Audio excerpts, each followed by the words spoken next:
Hey, shh. Calm down. The show is about to start. Reese on the radio. Turn it up. Turn it up loud. Turn it up loud. It's like a dream come true. Turn on your radio. Reese is on the radio. Yo, let's get it. Due to the nature of this program, discretion does not exist. It's Reese on the radio, right now on WTIC News Talk 1080. And welcome to your Tuesday afternoon. It is Reese on the radio on News Talk 1080 WTIC. Plenty of news, plenty of views to get to. We have an interview today speaking to a parent of a child at the Solomon Schecter Day School in West Hartford. This story is alarming. It is very similar to stories we have given before, but I think it goes with the theme of what we are seeing in our society today, and it is an overwhelming theme that we should all be concerned about, and that is this expressed, how do I put this? And I had an idea of what I was going to say, but as I'm thinking about it, there is an expressed solidarity. There's the word. An expressed solidarity that is no longer vague or hidden for criminals and criminality today. I don't understand it, why it's for some odd reason blown up. I would even go so far as to say that a lot of it plays into the having to be contrarian to Donald Trump. That is the excuse of people's behavior as of late. Many of you like to call it Trump derangement syndrome, but it's when you see someone in your arrogance as being evil, you can behave any way you want to, even if you are going down the same road you think that evil person is going. You almost justify how cruel, evil, and malintent you may be, right? And it's always the 5-year-old excuse. Well, what about him? I always equated, I used to get in these arguments with people who were intellectually vapid, where they always blame someone else for their bad behavior. And I would go, please stop giving me the 5-year-old defense. The 5-year-old defense is you're in the kitchen and mom walks in and she catches your hand in the cookie jar with cookie dust all over your face. And your mom goes, Timmy, what are you doing taking a cookie? Put that down. And instead of putting it down, Timmy keeps pulling his hand out with the cookie. And mom goes, I told you to put that down.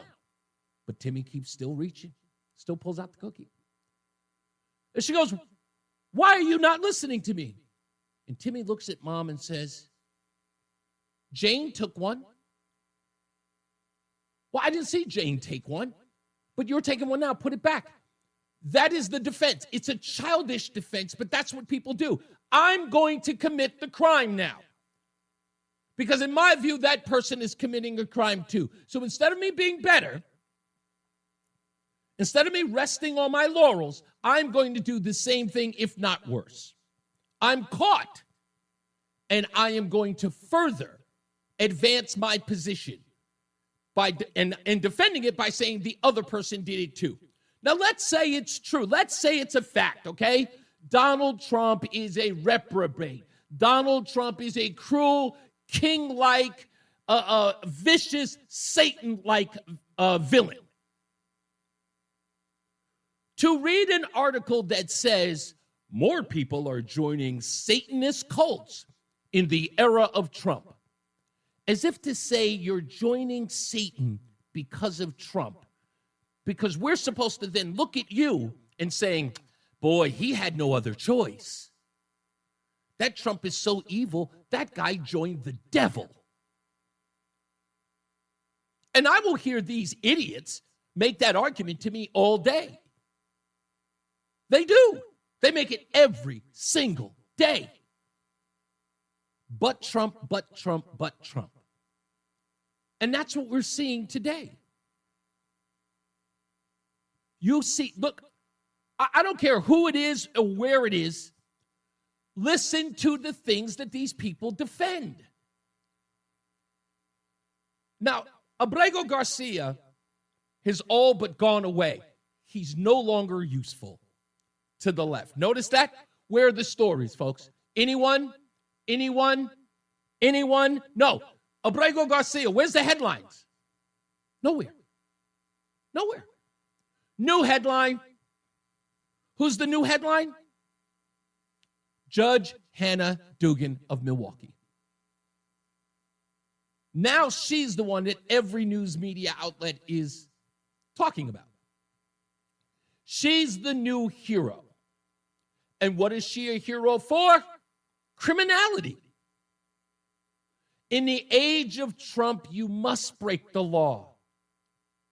In the age of Trump, you must be far worse than the enemy.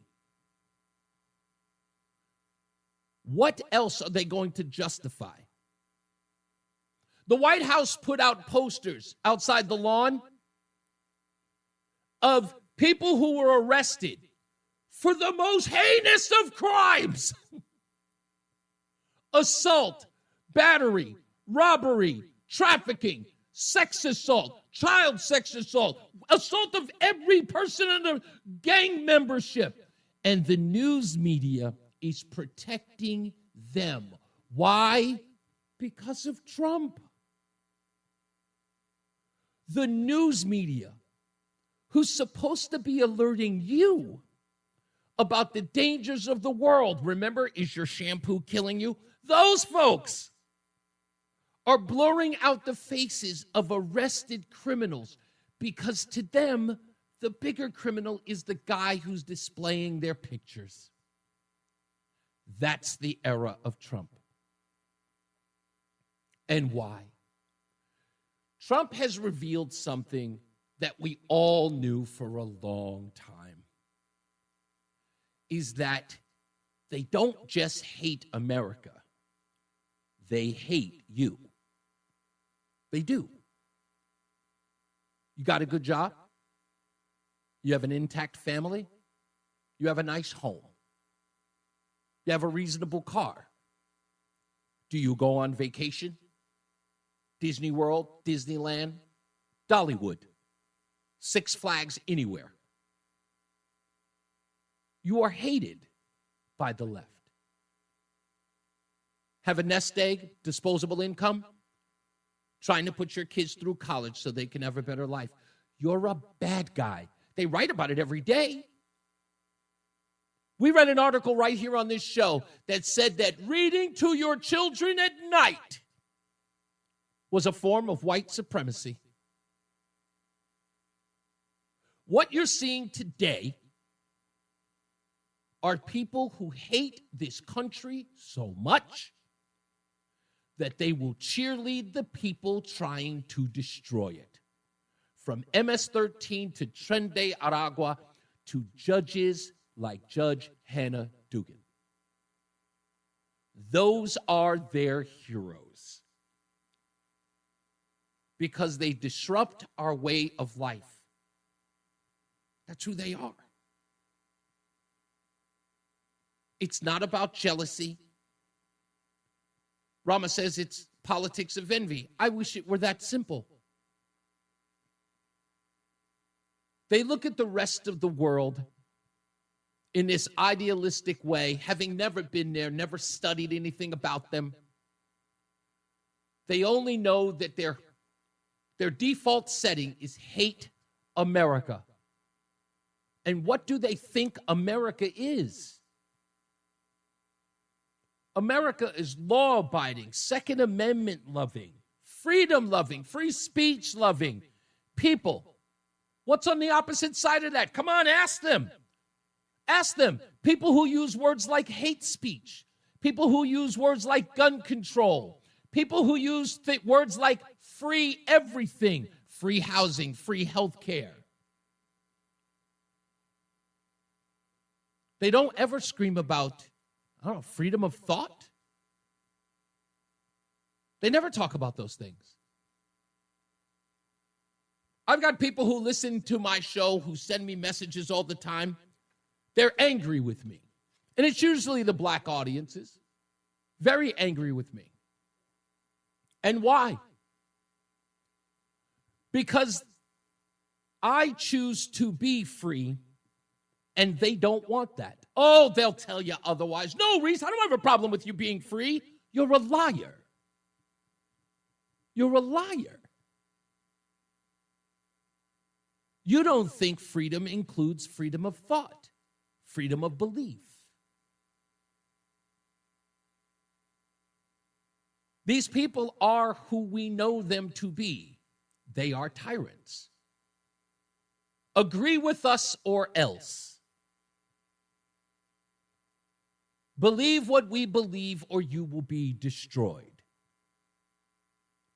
We can't talk to you. We won't visit with you. We won't even celebrate Thanksgiving with you. You are not free to believe what you believe. Not in their eyes. And a couple of these moderates will be here and there talking all that nonsense. Oh, no, I'm not like that, Reese. I'm not like that. Well, maybe you. But where do you speak up when people of your ilk behave that way? You never do. I see you all the time, all over my feed, screaming and hollering about what I believe. No one ever sees you shouting to the rafters about your folks, telling them, hey, folks, calm down. It's okay for him to believe that. That's what we're all here for, right? Freedom of expression. I don't hear you. Why? You want to know why?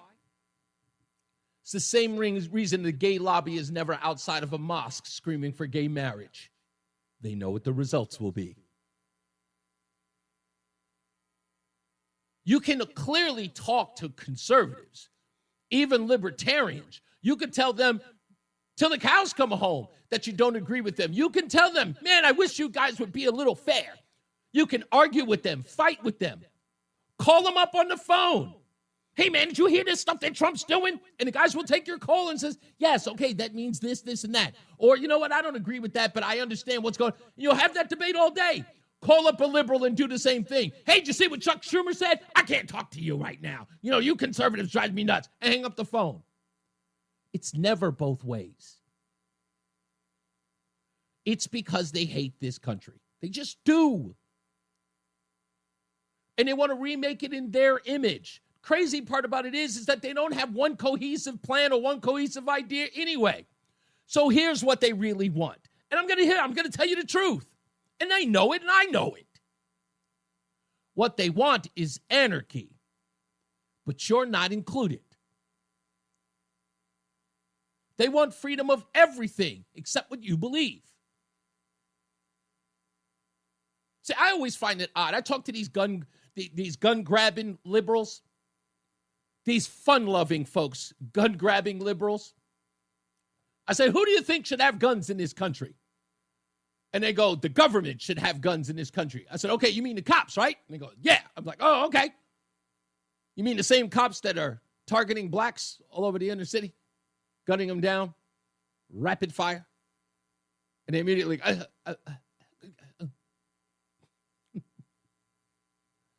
that's what anarchy produces. Stupidity. There's no logic behind it. There's no ever going to be any logic behind it. They just want chaos. And it's usually from people who have never had any structure or who bucked it in the first place. That's the problem. And it's usually because they've never fit in. They've never been accepted. And instead of just following the rules, being good stewards, they've decided to throw a Molotov cocktail at the whole thing. No rhyme, no reason. It's the reason why it's easy to celebrate a murderer like Luigi Mangione. It is easy, I mean, it's almost effortless to support Abrego Garcia. It takes no logic, no reason for you to support Judge Hannah Dugan or any other judge or any other public figure who would defy the rule of law, as long as they add on the fact that they did it in the name of Trump. Then all is forgiven. Gee, why'd you shoot that guy? He was talking good stuff about Trump. Oh, okay. Yeah, I guess I can see where you went crazy. Notice there were no headlines about the young lady who killed her father with a pickaxe on election night. That should have been everywhere. No coverage. Why? Because deep down, I kind of understand. Please spare me with the whole, well, Reese, I think that's outrageous. No, you don't. No, you don't. I've seen your TikTok feeds, your X feeds, your YouTube feeds. Not a mention. I see none of it. I see none of the outrage. You're all posting the polling data of Donald Trump's first 100 days. But I don't hear you talking about how Judge Dugan has violated the law. I don't hear you talking about the woman who was beaten by Ruiz, the man that she helped escape ICE custody. I don't see that. I don't see you screaming for the actual victims who were in that courtroom that the judge just ignored. I mean, she moved the guy out of their courtroom while the victims sit in her courtroom. And she aided and abetting the man who assaulted them. Where's your outrage there? What if that had been your mother? What if that had been your girlfriend? What if that had been your sister or your daughter? And you found out that there are activist judges aiding and abetting an illegal who may have done something violent to your family. Where's your message to the judges across the country? Look, I know you hate Trump, but you can't be aiding and abetting these guys fleeing custody. I didn't see that anywhere. Not on any liberal feeds. I saw them standing in solidarity with the woman who broke the law. Spare me.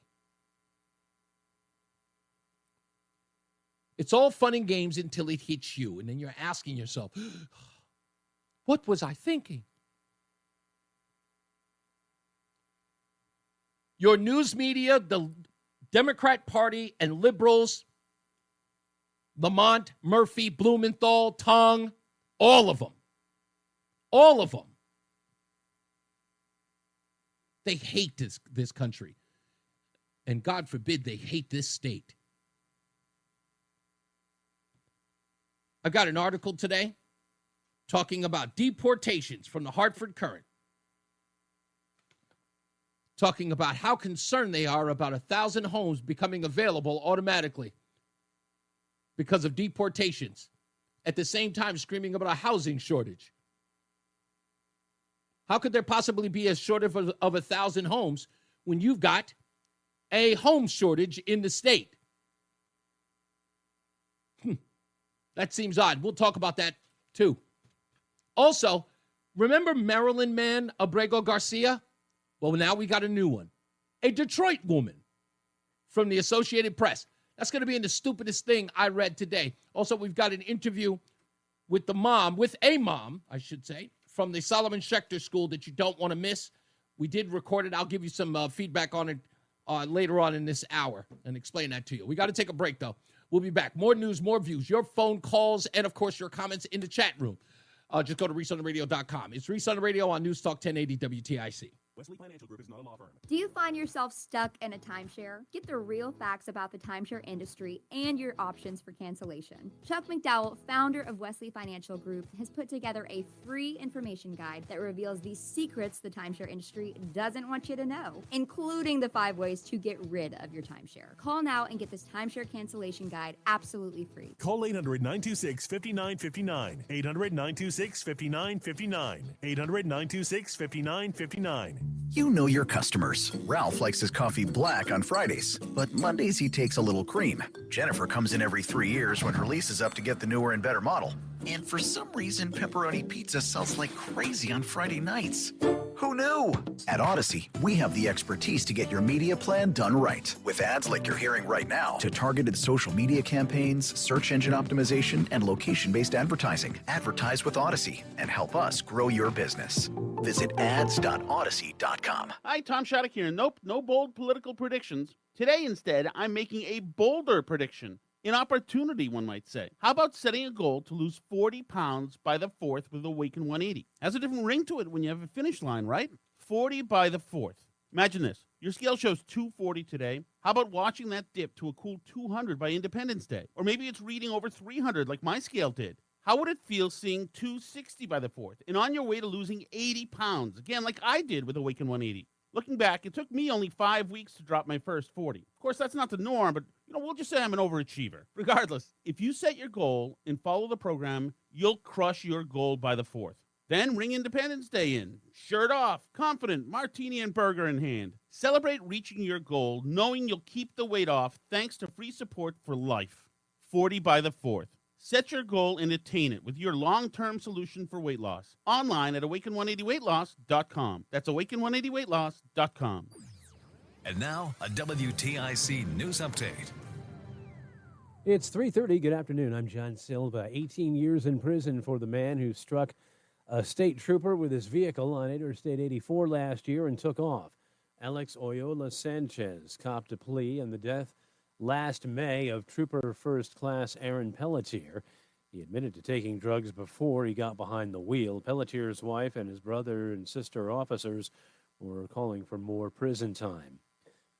In Trumbull, police have charged a man in the death of a woman he allegedly struck with a baseball bat on Monday. Detectives say that attack was domestic in nature. They received several 911 calls to the 10 Trumbull complex. Yili Shtopaku confronted several women, say police. He is charged with murder. UPS announcing it is cutting 20,000 jobs this year. The delivery giant will close also 73 of its outlets by the end of June. White House says President Trump will sign an executive order today to relax some of his 25% tariffs on autos and auto parts. President holding a rally later today in Michigan. Man who broke into a gun store in Newington 2 years ago and stole 38 firearms has been sentenced. Fitzpatrick Duffany gets 9 years in prison. Prosecutors say he cut his way into Hoffman's gun store on May of 2023 and was seen on surveillance stuffing the firearms into a duffel bag. And Alex Caravan is coming back to UConn. The redshirt senior made the announcement on social media today. Caravan says he wants one more shot at a third NCAA championship next season. WTIC News Time, 3:31. Here's the forecast. For the rest of our Tuesday afternoon, the sun mixing with some clouds, breezy and very warm, the high up to 80 today. Now tonight, mostly cloudy, remaining mild, though can't completely rule out a shower, the low down to 60. On Wednesday, a pleasant day, sunny to partly cloudy, breezy, the high up to 71. Then Thursday, it'll be a nice day again with a blend of sunny clouds, the high right up to 70 on Thursday. I'm meteorologist Jason Caterina in the WTIC Weather Center. 75 and sunny right now in Hartford. I'm John Silva, WTIC 1080 News. It's the Peter L. Brown Company's 65th anniversary. Visit peterlbrown.com for a window special. Join us this Sunday for Tumalo Financial, your go-to for retirement planning and taxes. Tune in to the father-son duo from 7 a.m. to 8 a.m. or catch replay from 5 to 6 p.m. Tumalo Financial, retirement planning with integrity on WTIC News Talk 1080. We live in financially tough times. High grocery prices, high utility bills, and now the worry of tariffs and high car prices. That's why it makes sense to take advantage of outlet pricing. Buy your Subaru at the all-new Bertera Subaru outlet in Hartford and save hundreds, even thousands over other area Subaru dealers. Over 400 tariff-free Subarus are on sale at up to $4,000 off MSRP. Get a brand new tariff-free Forester for only $28,695 or lease for only $259 a month. Crosstreks lease for only $229 a month, plus huge selection of tariff-free Outbacks and Ascents all on sale. And with 0% financing on select new Subarus, you're guaranteed to save even more. Plus, every new Subaru at the Proterra Subaru outlet comes with a complimentary 100,000-mile warranty. So do what makes sense and buy your tariff-free Subaru at the all-new Proterra Subaru outlet in Hartford, exit 33 off I-91, at the corner of Weston and Jennings, or online at ProterraMotors.com. Call 888-799-1150 for details. We all hear the radio ads about the IRS. They tell you to be afraid, to be scared, and they try to frighten you into calling. I'm not here to do that. Tax Relief Advocates is different. TRA is here to tell you that if you owe money to the IRS, whether it's $5,000, $50,000, or $500,000, we have a solution. It doesn't matter if you're sitting in your car, at work, or with your kids. No matter where you are, call now. 800-575-6481. Don't lose hope. TRA can eliminate or reduce what you owe to the IRS. Generous programs are now available that can give you a fresh start. Our passion is taxes and helping individuals fix their IRS problems. We have over 1,000 5-star reviews on Google and an A+ with the Better Business Bureau. You don't need to be afraid of the IRS any longer. End your tax nightmare today by visiting us online at TRA.com or call 800-575-6481. That's 800-575-6481. Tax Relief Advocates. Real solutions for real people. The peace lily is so last year. Hey, has anyone worked with fiddlenecks? Shelby's popular flower shop is in full bloom. We just got a request for an arrangement that evokes air. Who's up for that challenge? No? She needs to hire a floral designer to nip foliage faux pas in the bud. I need Indeed. Indeed you do. Our advanced matching helps find talented candidates so you can connect with them fast. Redeem your $75 credit at Indeed.com/credit. Terms and conditions apply. Still getting around to that fix on your car? You got this. On eBay, you'll find millions of parts guaranteed to fit. Doesn't matter if it's a major engine repair or your first time swapping your windshield wipers. eBay has that part you need, ready to click perfectly into place for changes big and small. Loud or quiet, find all the parts you need at prices you'll love. Guaranteed to fit every time. But you already know that. eBay. Things, people, love. Eligible items only. Exclusions apply. Seems everything costs more these days. Gas, groceries, and when's the last time you checked your wireless bill? When it comes to big wireless, if you're staying, you may be overpaying. Switch to Consumer Cellular to get the same fast nationwide coverage without the big wireless bill. Plans start at just $20 a month, and now for a limited time, new customers can get their second month free. Call 1-888-FREEDOM, visit a store near you, or consumercellular.com and start saving today. Plans include $5 credit for autopay and e-billing. Taxes, fees, and other third-party charges will apply. See website for additional details. Life insurance. Why are you putting it off? Can't afford it? Too much hassle? Think you don't need it? There's lots of excuses for putting off life insurance. But if you weren't there, who would pay the mortgage and other bills? With Ethos, you could be covered in 10 minutes and boom, family protected. Ethos, fast and easy online term life insurance. Up to $2 million in coverage with no medical exam. Some policies as low as $1 a day. Answer a few health questions and get your free quote at ethos.com/radio. That's ethos.com/radio. Wesley Financial Group is not a law firm. Hi, I'm Chuck McDowell, the cancellation guy and founder of Wesley Financial Group. And I want to set the record straight. I am not an attorney. I've never wanted to be an attorney. And the truth is, I really don't even like attorneys. If I sound like an attorney or if I look like an attorney, I'll apologize. But what I've learned in my 15 years in the timeshare cancellation business is you don't need to be an attorney to get folks out of their timeshare. At Wesley, we've helped over 40,000 families cancel their timeshare without me being an attorney. And I want to share with you how we do it. Just give my office a call, and you will not talk to an attorney. And I guarantee if we take you as a client, we'll get you out of your timeshare, or you'll pay nothing. Call now for your free information kit. 800-714-9090. 800-714-9090. 800-714-9090. Reese on the radio, making sense of the news. Yeah, even when it makes no sense at all. Now on WTIC, News Talk 1080. I would be remiss if I did not mention that there are only 2 days left. And if you could, I would really, really appreciate it. Get out to the folks at Between Rounds, the Bagel Bakery and Sandwich Cafe. Last year, well, you could go there more than the last 2 days. You can go there forever. Of course, they're our sponsor. But the last 2 days are today and, of course, tomorrow. to pick up a Reese's peanut butter and jelly sandwich because $1 of the proceeds go to our friends at the Friendly Hands Food Bank. It's peanut butter jelly time, peanut butter jelly time, peanut butter jelly, peanut butter jelly, peanut butter jelly with a baseball bat, peanut butter jelly, peanut butter jelly, peanut butter jelly with a baseball bat. So show them some love. Friendly Hands Food Bank, and of course, between rounds, our Bagel Bakery and Sandwich Cafe. I'm not taking any calls this hour, and I apologize, guys. I just don't want to be redundant. Just forgive me, on that level. And I love our regulars. Trust me, it's just I got a lot of stuff to get into today. I have an interview that I taped. I'm going to give you a couple of details about that as well, because it is about a story that was covered in the newspapers, but not really covered on the news. The story in and of itself is horrible. And it is a story we have heard over and over again. Abuse of a child at a school.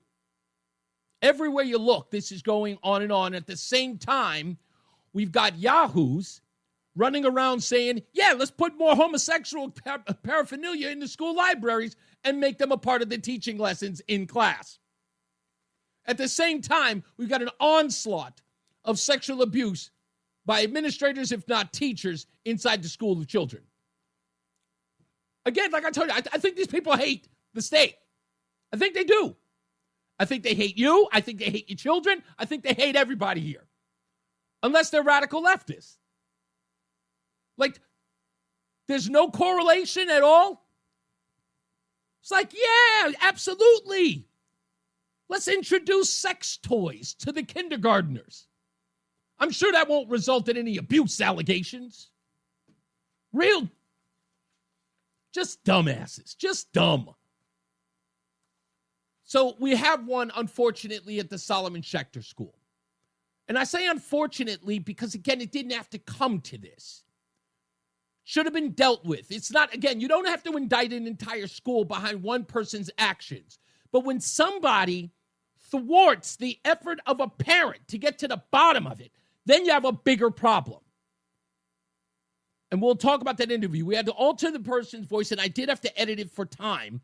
So we're going to play that immediately after the 4:05 break. When we go into, the BPS traffic with Mark Christopher. Immediately after that, when we come back from that and weather, we'll play the audio of that interview. So you'll get a chance to hear it. All right, and find out not exactly, to some degree what happened, because, of course, there is a criminal case here. So I will play that for you. My interview was with this parent on Sunday, I should say. And I've been editing it just to make sure that the person's voice was altered. And I had to make sure that we did not air anything that was that was going to affect the case in any way. And just that it sort of got the root of what was going on. And we don't need to talk about who did what and what did. That's going to be litigated between this individual, the parents, the victims, and all of the stuff. So again, this is not here to indict. I'm just here to tell a story of what happened. Most of the day, I got to talk about this deportation deal. I'm sorry, the deportation, the immigration deal, because a lot of that is really taking over the conversation today. So let me just read a little bit of this. So according to this story in Milwaukee, the ICE agents there to pick up this gentleman, Ruiz, had followed all the rules, had done what was asked of them, and did not put the judge, Hannah Dugan, in a position that she had to violate the law. This was an action she took upon herself. Now, I think someone said, Lori, because I'm going to put you as the head of the Reese on the Radio Research Department. We understand that there's a sign that sat outside the door of Hannah Dugan's courtroom. And I'll lay it out this way, that the sign that she posted outside of her courtroom suggested if there were people who were nervous or uncomfortable with appearing in her courtroom, were given the option to do it over Zoom. So in essence, she understood that there were ICE agents who were coming into the court to arrest people who needed to be deported. And she, of her own volition, decided that she was going to assist them in some way. Hey, you don't want to come down to the courtroom because you're scared? Don't worry. We can do it on a Zoom call so you don't have to appear. So this was clearly a concerted effort by the judge. ICE arrest warrants are issued by an immigration officer, not a judge, making them administrative warrants. In 2021, the Biden administration designated arrest to protect access to justice. Trump rescinded this policy on January 20th, 2025, allowing ICE to execute arrest warrants in courthouses unless a local law prohibits it. Judge Hannah Dugan's insistence that agents couldn't make an arrest there without a judicial warrant seems to indicate she didn't get the memo, believing that ICE agents were violating their own policy. However, 2 ICE arrests at the Milwaukee County Courthouse in early April made headlines. In response, Milwaukee County Chief Judge Carl Ashley emailed staff on April 3rd, stating, "I'm not sure if we have the authority to intervene in what happens in a public hallway." This indicates Judge Dugan was likely aware that she had no legal justification for interfering with the arrest. Dugan's actions on April 4th appear to be an act of civil disobedience, intentionally interfering with federal agents due to her disagreement with ICE's policies. Part of an engaging in civil disobedience is facing the consequences, which sometimes includes criminal prosecution. Carl Ashley, the Chief Justice, or the Chief Judge in her courtroom, has since spoken out. He has been interviewed. Here he is in his own words. So the reality is, for my colleagues, we don't have control in the public hallways. An administrative warrant is a warrant that can be effectuated in the public hallway. A judicial warrant has more authority and go into private areas. But we're trying to work out a process where there can be respect for the courtroom and what we're doing, but allow the immigration and customs enforcement to do what they need to do as well.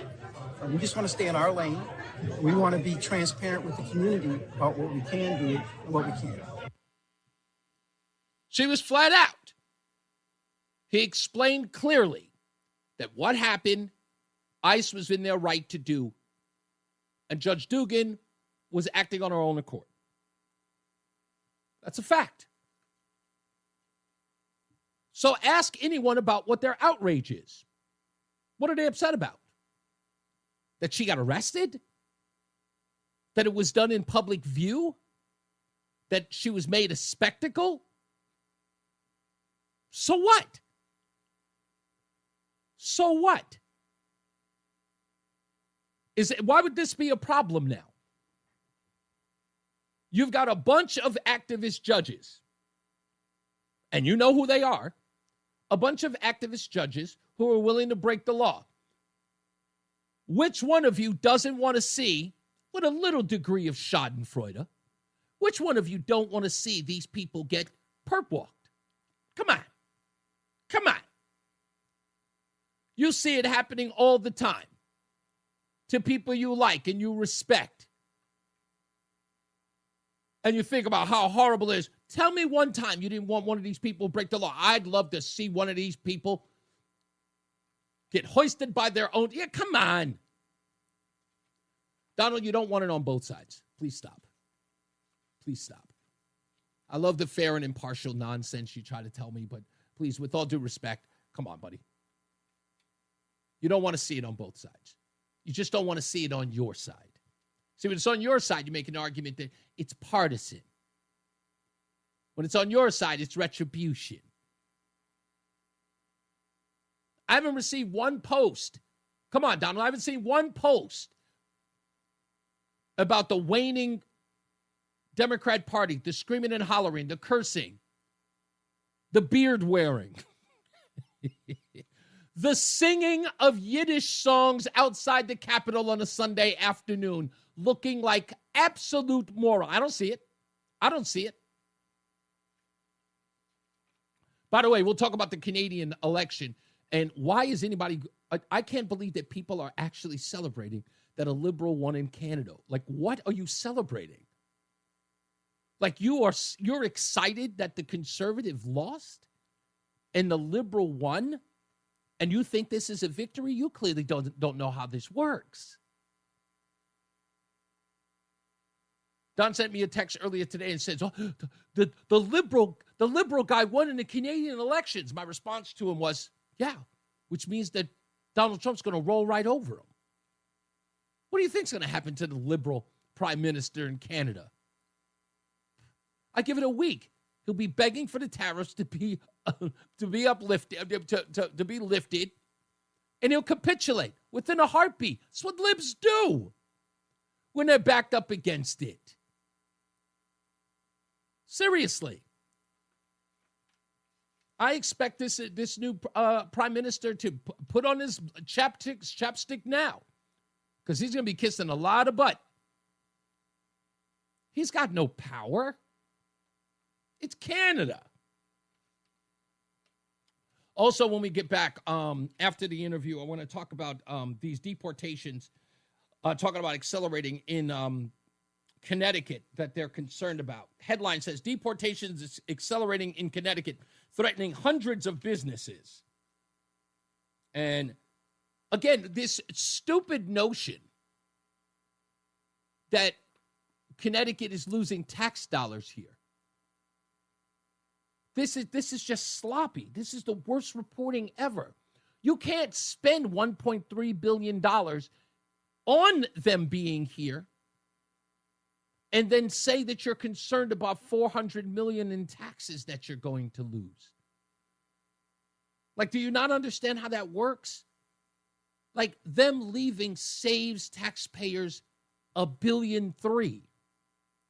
It's that simple. Just do the math. I don't know if Chris Murphy's... No, he's not going to Canada. Oh, yeah, he'll go to bat for Canada. Of course he will. He's everywhere else. Oh, we got to take a break. I just saw that. All right, when we take a break, I'll give you a breakdown of what this interview is on the opposite side of it, so stick around for that. More news, more views. Stupidest thing I read today. Oh, yeah. Detroit woman in the news. We'll get to that as well. And then your phone calls, 860-522-WTIC, 860-522-9842. Let's take a break. We'll be back. It's Reese on the Radio, News Talk 1080 WTIC. It's Reese on the Radio. Ask your doctor It's if peanut common butter sense jelly is right time, for you. peanut butter jelly time, peanut butter jelly, peanut butter jelly, peanut butter jelly with a baseball bat. I knew I did that wrong. Yeah, we're back. It's Reese on the Radio, News Talk 1080 WTIC. This is the note that was outside of Judge Dugan, Hannah Dugan's courtroom. It says, if any attorney, witness coordinator, or other court official knows or believes that a person feels unsafe coming to the courthouse to courtroom 615, please notify the branch 31 clerk to request court appearance via Zoom. So this was, again, she put that outside her courtroom. And when people talk that time, there's no such thing as an activist judge. Folks, that's what the definition of an activist judge is. What this woman did was exactly what an activist judge does. So you don't have to be, it's not ambiguous. It's very clear. All right, so I only got 2 minutes to explain this. Let me break it down.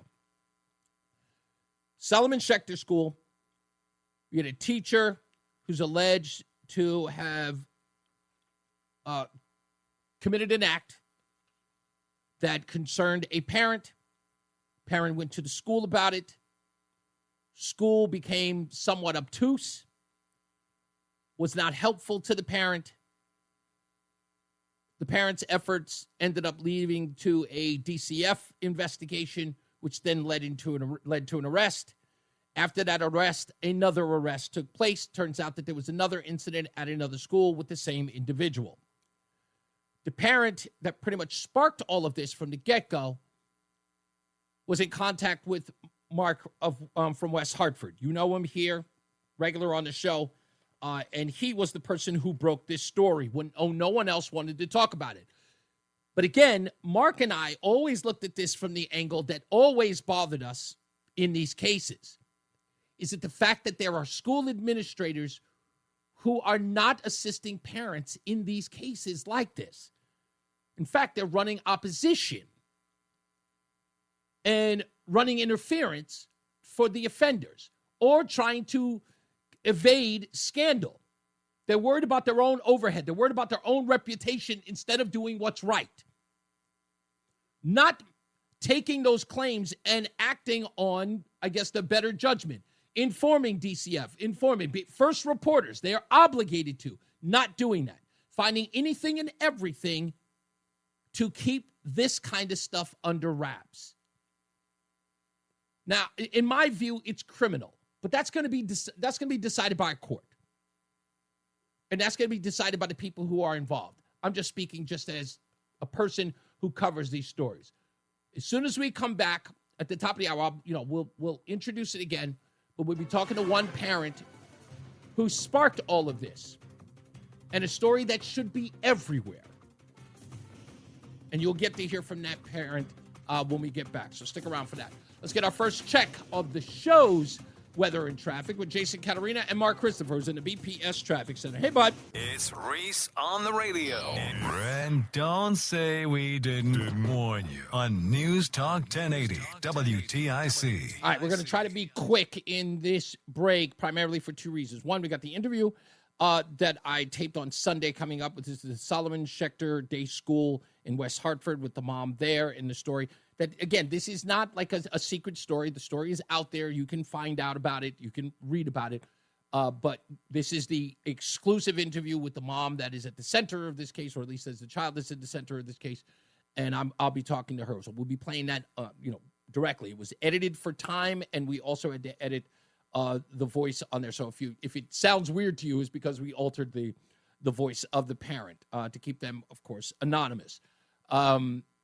Which in essence is just to give you a breakdown of what the whole case is. Also, an important thing I wanted to look at. Guys, I need you to go, if you can, go to reasonoradio.com. Go to the comments section and just let me know. A lot of you do watch the show on reasonoradio.com. A lot of you do watch it. I would like your feedback about the program on that level. Many of you listen on the Odyssey app. Many of you listen on radio. Many of you watch the show. No matter where you are in all of this, tell me your sort of where you listen to the show. It says something, it's unscientific, but it's something that I'm trying to understand about the show, your interest in it, and where you watch. So I hope you'll help me out in participating in that. Go to reeseontheradio.com. That's REESE on the radio.com. Just go to the comment section and just post in where do you listen or watch the show and why you like it. For that reason. Just give me a quick one. I just want to read a couple of them and sort of get your perspective on how you listen to the Reese on the Radio program. Okay? Of course, I'll share it with the people who are important. But this is something I'm doing a test for. It's just something I'm trying to understand. So I appreciate that. And we'll mention it more in the show. Let's get another check of the traffic with the weather first with Jason Caterina and Mark Christopher's at the BPS Traffic Center, and then we'll get directly into the Solomon Schecter interview. Hey, Mark. President of the Chris Murphy Fan Club, Reese on the radio on News Talk 1080 WTIC. Okay, ma'am, we're keeping your name anonymous in all of this, and we have altered your voice. I'm just going to ask you a series of questions, and you just answer them to the best of your ability. If you cannot, just say you can't address that at this particular time, and then we'll move on. How long has the child in question attended the Solomon Schecter Day School? The child in question has been there since preschool. So this would be the third year of her attendance. During her tenure there, the only time there was ever an issue was this last year. Was there any other time before then? So this would be an isolated incident new to this year. We have never experienced anything like this previously. In our pre-conversations, you had told me that your husband and yourself were very concerned about these allegations because you didn't want to come forward because of concerns that you had about the legitimacy of the claims, whether or not the teacher in question would have some form of defense, or if it was some sort of misunderstanding. But there was someone in your family that brought this to your attention that made you think twice about it. Can you explain a little bit about that? So, to be completely honest, I was unaware of the extent of the unusual nature of the relationship between my child and the teacher. We were told some odd information about the teacher crossing what we thought were some unusual boundaries about sharing food with our child. And we had thought it odd. And it really wasn't until another child within our family came home and said that they noticed that the teacher was touching her sibling. And at that point in time, we recognized that there was something that we needed to look into. We were not completely sure of what we were going to embark on, because at that point in time, we had not heard anything from the child in question. So hearing this information was very shocking. So it's safe to say that you didn't jump the gun, you didn't hear something from the sibling and immediately run into action, believing that accusation. You just hadn't heard anything and you were sort of waiting or seeing if something was to make of this. You just didn't want to jump to conclusions. Is that fair to say? Yeah, unfair in that I think this was kind of a multi-phase approach. The first thing we did was try to figure out from the child in question what it was that was viewed by the sibling.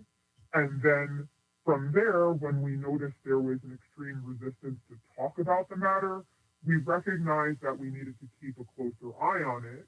But again, as parents, it's kind of like you start to second guess or question yourself, because we use this word tickle, and I'm using air quotes because what is tickling?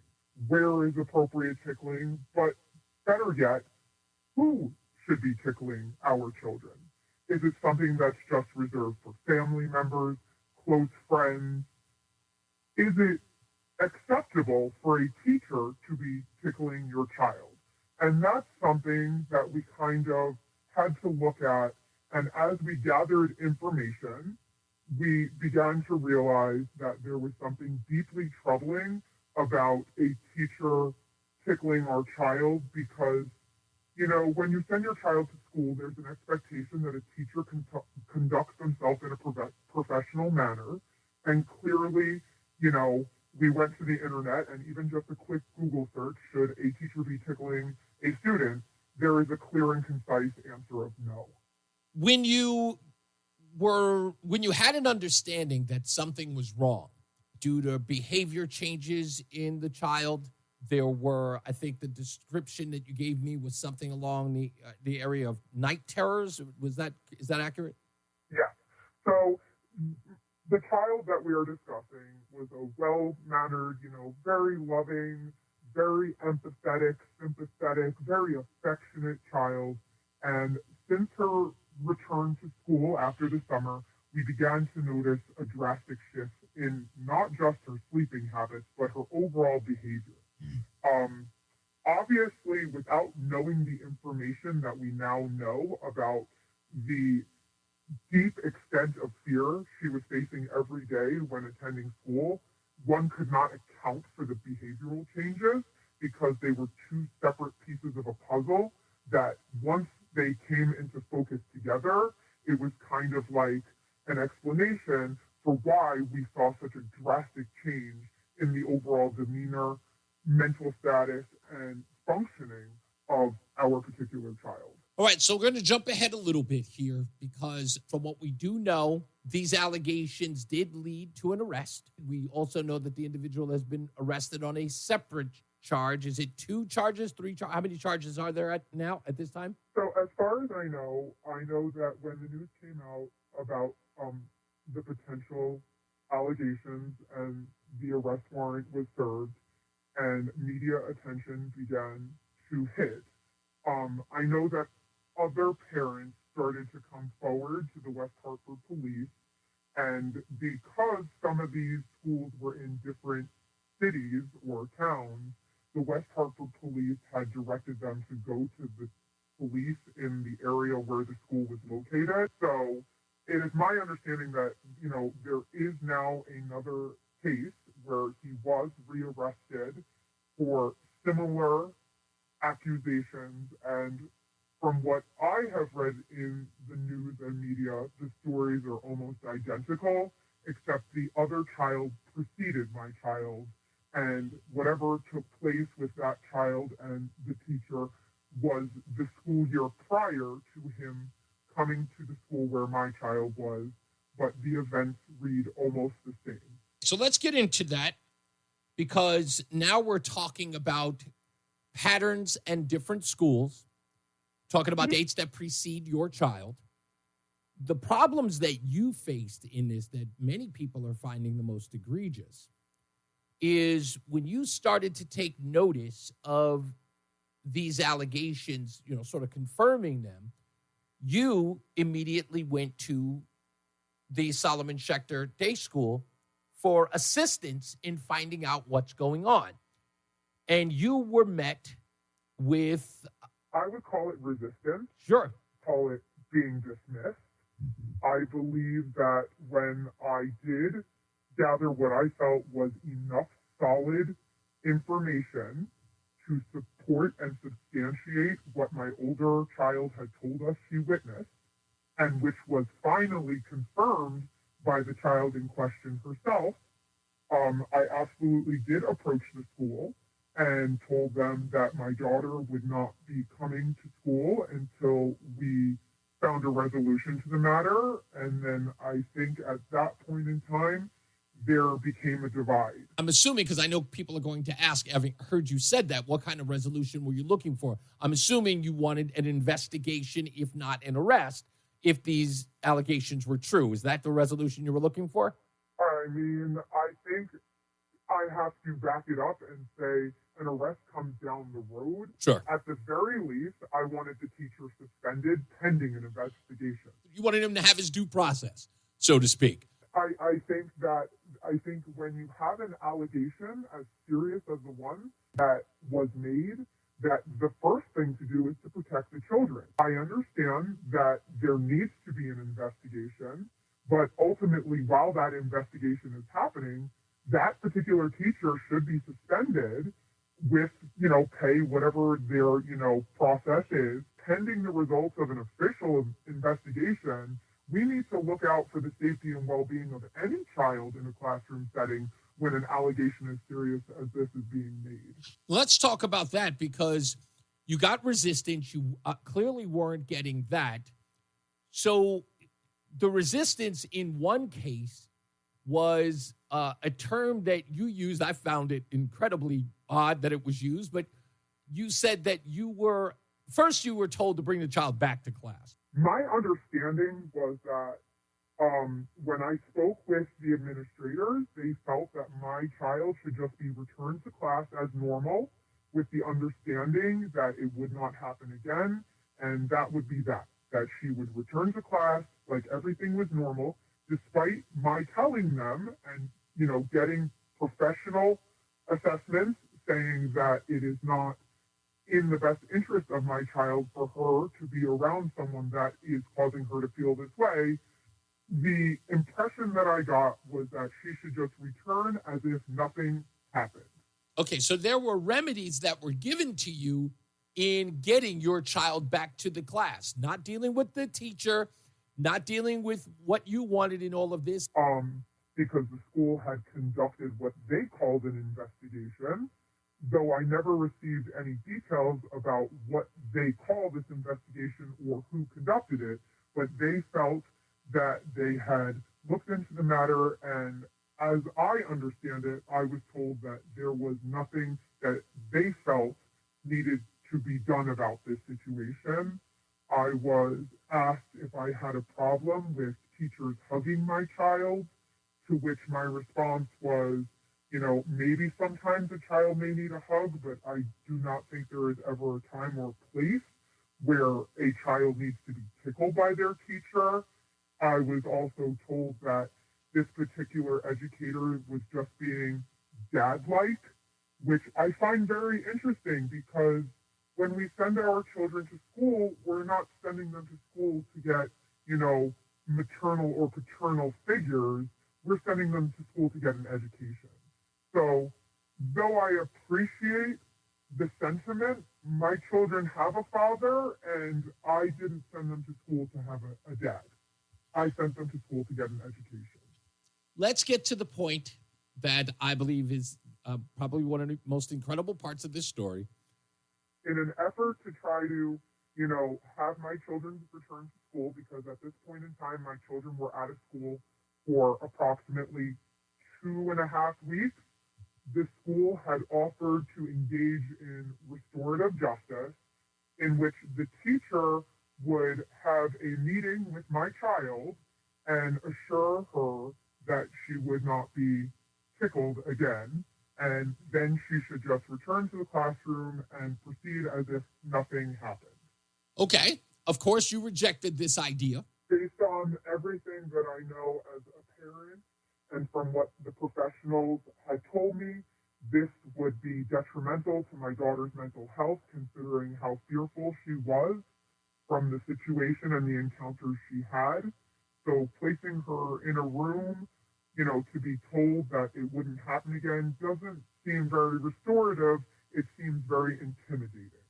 You had conversations with other teachers at the Solomon Schecter Day School. Talk to me a little bit about your conversations with them as they pertain to the teacher in question. So I had wanted to reach out to some teachers that I knew personally just to get, an assessment or kind of figure out where they stood on their, overall feelings about this particular teacher during the course of what I consider to be trying to get information about the situation. And I was told several unsettling things from other teachers that had worked with this particular gentleman. And when I heard this information, I felt it prudent that someone that wouldn't respect boundaries, and I'm hearing these concerning things about my child, I knew that I had to bring the information I knew forward to administration. Was there ever any assistance by the school to get to the bottom of these allegations, or during this entire time, were they a roadblock? How did we get from past the school to an arrest? Tell me about that process. At a certain point in time, while discussing these events with another professional in regards to my child, they felt that the events required reporting to DCF, and I had told them that it was my understanding and impression that the school told me that they did report this to DCF.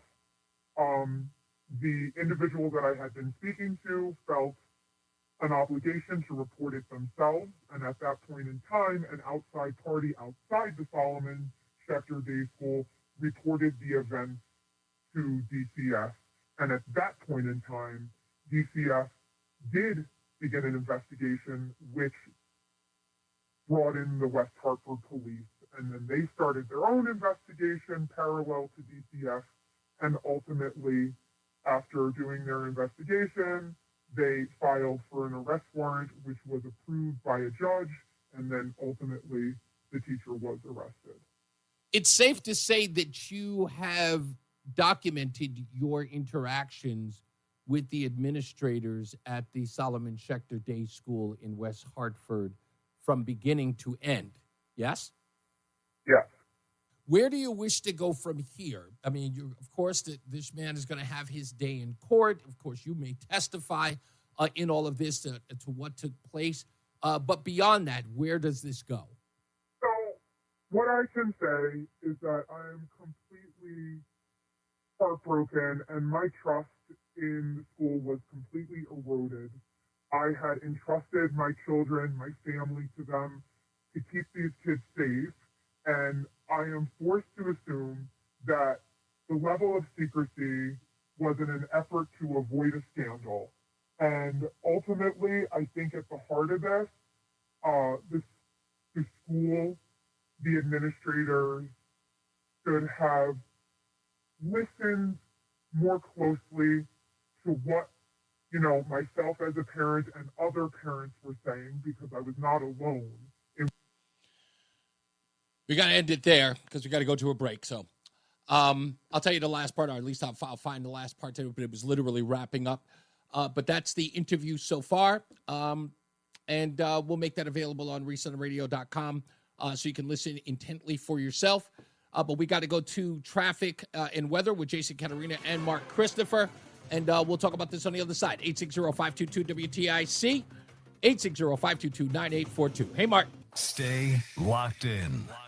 Reese on the Radio is on WTIC, News Talk 1080. All right, we're back. It's Reese on the Radio, News Talk 1080 WTIC. Telephone number 860-522-9842. I had to go through all of that. I hope that the voice wasn't too did it sound too muffled to you, Roland?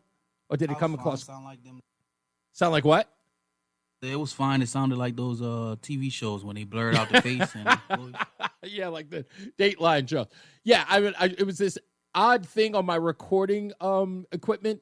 I found it on there, and you could actually just pick it. And I was listening to it. I was just like, actually, it sounds pretty good. It makes them sound like it makes a woman sound like a man, like that. So I was a little concerned about that. That it would come across like that would be distracting. But I listened to it a couple of times. It was okay. The final thing that the parent wanted to note was that, in essence, she was disappointed at the school. And she felt let down because, and this is something I try to explain to everyone, right? I learned this from my ex-wife. Never expect other people to behave as you would. Never do it. Not that they won't, but never expect it. And in her case, she had done everything. There's so much more to this story that's so documented. But again, we can't get into the weeds because you never want to let all of that stuff know. But there's so much to this story. This parent did everything. And I had at least, three conversations with her so far before I even recorded them. She did everything to delay going this far. To the point, it's not that she didn't believe her child. It's just that she did not want to jump the gun. There's a lot of concern. Nobody wants to be the person who finds out that they ruined somebody's life over a false claim. If you've got any moral fiber, you're like, even though it's your child, just like, I don't want to be at the head of that. There's another woman that wants to contact me about the same school, has not filed any charges. Why? Because they don't want to be in a minute. Why? Because there's a degree of shame. And I think that's the other part that's crazy about this. Even from the Janet Serrano case, there were so many people that are so scared to death to open their mouth and to come forward when there was clear wrongdoing. So here we have a parent who struggled really long and hard to say a word and finally said enough is enough. Let's get another check of the traffic and weather with Jason Caterina and Mark Christopher in the BPS Traffic Center. Hey, Mark. The self-proclaimed love child of Rush Limbaugh. They're running a strange program, y'all. Reese on the Radio on News Talk 1080 WTIC. It's true, I tell you. Reese on the Radio, News Talk 1080 WTIC. We'll get to the phones really, really quick. I love this. But by the way, for all of you who woke up this morning saying, hey, look at his poll numbers. Look at his poll numbers. First 100 days, lowest in 80 years. Back at you, bub. New polling shows Democratic leadership with only a 27% approval. It's a record low for the party in CNN polling back to 2008. What do they need to do? What is their challenge? Well, the challenge is that they've gone on the Senate side incredibly ineffective and, frankly, out of touch leadership that has no idea how to offer an alternative to Donald Trump. They don't want to bash, slap around the president. What they want is that agenda delivered in a more efficient, more effective, more compassionate way. So let's take a survey. Let's run it all down. The weekend protests, the setting Teslas on fire, huh? All of that stuff, the town hall meetings, the ambushing, all of that. The polling data goes from 29 to 27. Hell, Chris Murphy, he grew a beard. So did Pete Buttigieg. They're growing beards. They're cursing. They're making viral videos. They're collecting millions of dollars from their donors. Hey, give me $1. Give me $30. Give me $20. They are amassing millions of dollars, and the polling data says they're going down. Oh, baby.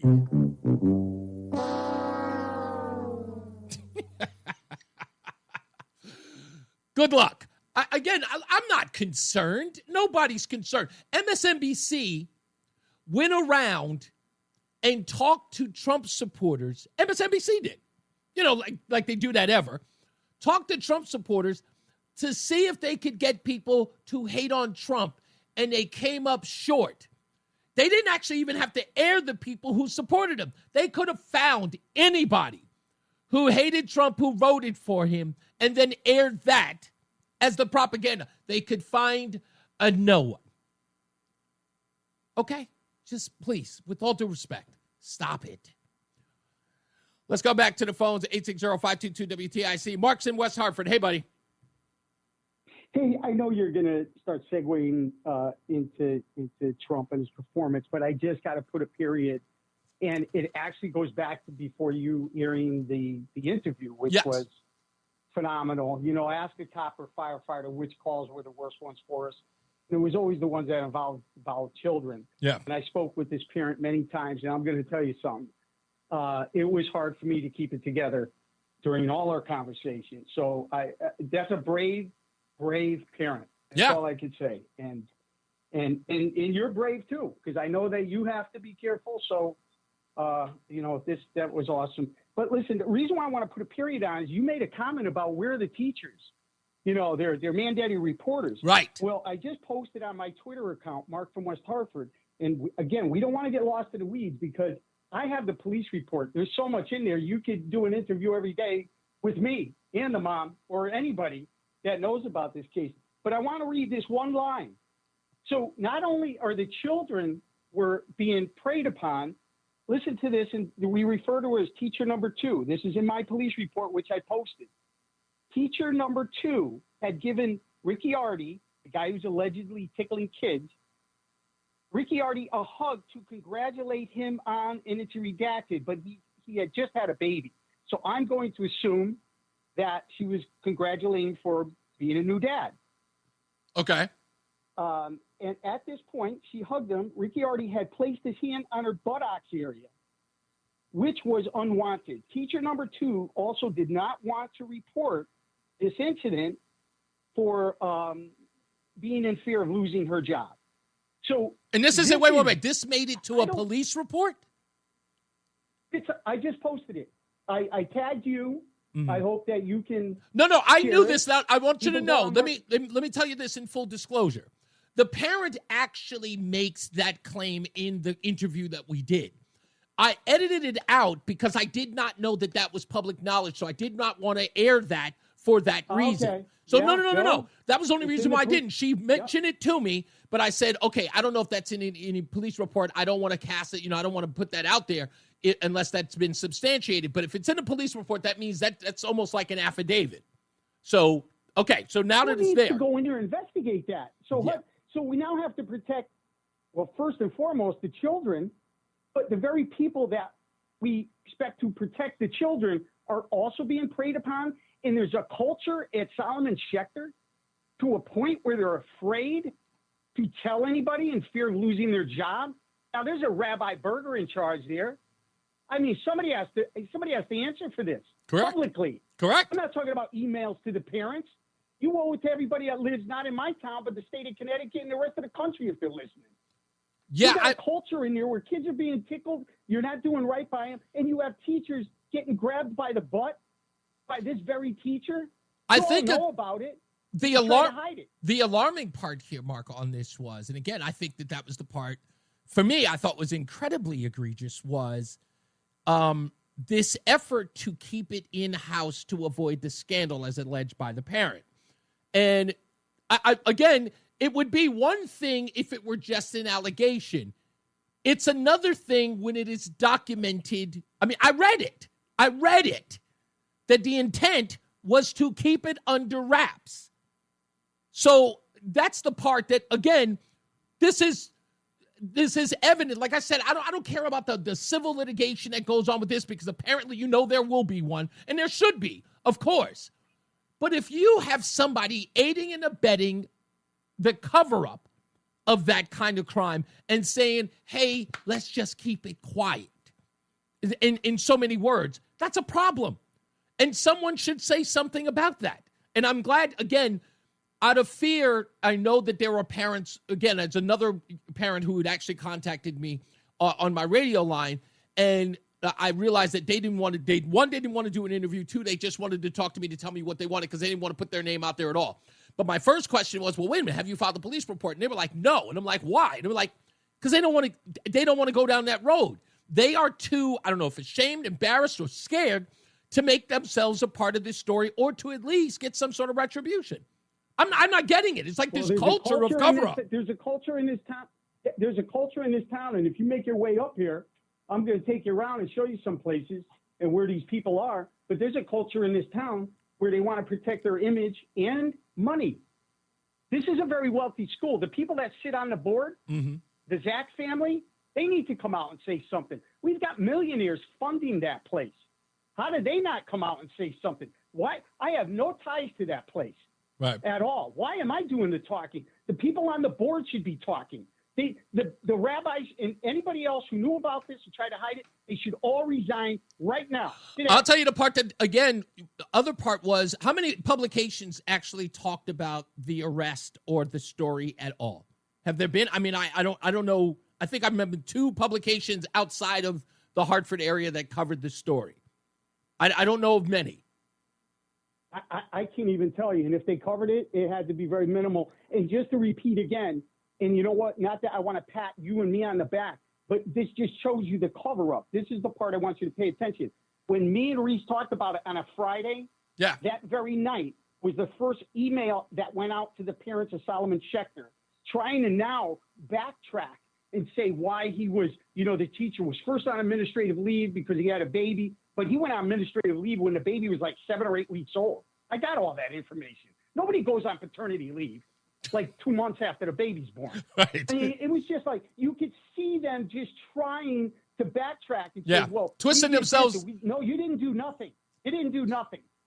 Yeah, they were twisting themselves in a pretzel to cover their own hides, which, again, it goes exactly. Look, you and I have covered this kind of stuff enough in the, 2 years that I've been here, and it always seems to be the same case. It's covering up for themselves at the risk of endangering children. And I don't get it. I don't know if Connecticut is isolated too, but I'm starting to see a growing sentiment of that. I'm just going to say one thing before I go, and only because my father is always in my heart and in my mind almost daily. And I think about what he would have done. We're talking about a guy who left his house at 15, was in the Merchant Marines at 16. He was a man's man. Where are the men? Yeah. You men got to come out of the shadows. I don't even know how you produce children. How do you silence you fathers out there? Because if this was my child, I God forbid. That's all I could say. Yeah, you know what? And that was another. Let's set this. Yeah. Can I say this? This is important. I'll let you go, but I got to say this. This was an important thing. In my conversations about this, a little known factor in all of this was allegedly these sort of crimes, if you will. When you look at the makeup of the individuals that are being abused, they tend overwhelmingly to be fatherless children. And that I thought was an interesting statistic. Yeah, you're right. And statistics sometimes matter. You Yeah. can skew numbers, but Yeah. some numbers are real, and you can't cook them. Yeah. You know, some numbers are there that you can't fudge. Yeah. But let's let Tim from Hamden jump in on the Trump grading system. Not gonna I can't happen. wait to hear what he Not says. gonna happen. He's All right, never even going to stay away. All right, Thank you, thanks, boss man. brother. I appreciate you. You got it. I've only got 2 minutes left. I'll promise you I'll save them for the top of the hour. I still haven't gone to the stupidest thing I read today, which is, of course, this story about a Detroit woman. This is the new one. Detroit woman is going to be deported. We'll talk about that. And it's an interesting way the article was written in the Associated Press. We'll get to that as well, plus your phone call. So sit tight. We'll do that. What was the other thing that I had to do? Oh, yes, please remember, peanut butter and jelly time. That is, get yourself a Reese's peanut butter and jelly sandwich from the folks at Between Rounds, the Bagel Bakery and Sandwich Cafe. There are 2 days left, today and tomorrow. If you get that Reese's peanut butter and jelly sandwich, you will then afford them $1 for every purchase to go to the Friendly Hands Food Bank. It ends this month of April. I cannot believe we're on the 20. Are we on the 28th? Okay, so yeah, we have until. I'm sorry, I thought it was. Is it 2 days? It's the 30th, right? Tomorrow's the 30th. It's over. So tomorrow is the 30th? Oh, it is the 29th. That's right. It is tomorrow. I thought today was the 28th. Yes, so tomorrow the 30th. Tomorrow is the last day. So today and tomorrow to help us out. And I hope, I really do, I believe a lot of you did help out. I know you did, and I appreciate you for that. And if it looks good to the folks at Between Rounds, they'll do it again and get more and more people out there to help charity. Because, you know, it's all about giving. That's what we do here at Reese on the radio. As well. There's nothing else. I did have another story that I need to get into, but we'll talk about that, of course, at the 5 o'clock hour, plus your phone calls. Last but not least, caller of the day. Make sure that we get them on the line. Also, go to reeseontheradio.com, REESE on the radio.com. Here's what I need you to do.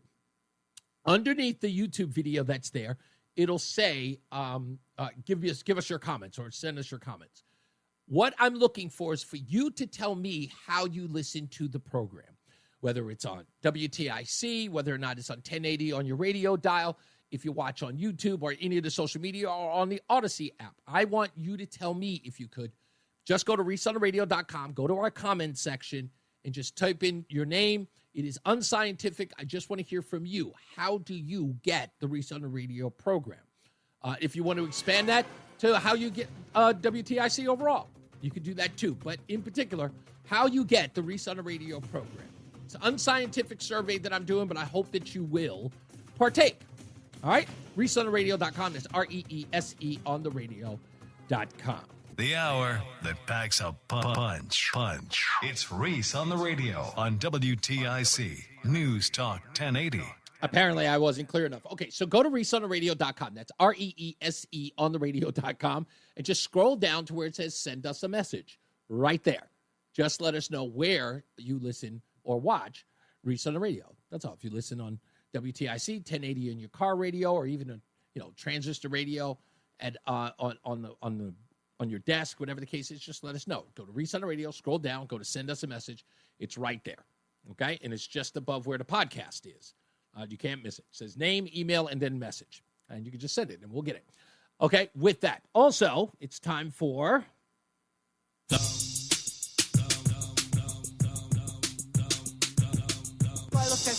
Yes, you do. Stupid as can be. This could very well be the stupidest person on the face of the earth. To tell you how dishonest the news media is. And remember yesterday when I told you the difference between reporters and journalists, or even a columnist for that matter, but reporters and journalists. Reporters just repeat what they're told to repeat. Headline. This was an actual headline. I couldn't believe it when I saw it, and neither will you. Let me see if I find it here so we can pop it up on the screen so you can see it. I want to read it myself, and that should be it right there. Here it is. Headline reads from the Associated Press. A wrong turn onto a bridge at the U.S.-Canada border has a Detroit woman facing deportation. That's what it says. Here's the first paragraph from the report written by Corey Williams. Detroit. A woman from Guatemala says she and her 2 U.S.-born children were held for nearly a week by customs agents in Detroit. She's not a Detroit woman. She's from Guatemala. Stupid. Let's get another check of the weather and traffic with Jason Caterina and Mark Christopher in the BPS Traffic Center. A Detroit woman from Guatemala. I didn't know there was a Detroit, Guatemala. I better brush up on my geography. Indeed. Where in the world is Carmen Sandiego? Right. Reese on the radio is getting ready to drop some knowledge on WTIC News Talk 1080. Drop it. Let's go to the phones. 860-522-WTIC. Ralph is in South Carolina. Thank you for holding for me, Ralph. I know I usually get to you guys at the beginning of the hour, but I'm trying to change it up just a little bit. How you doing, buddy?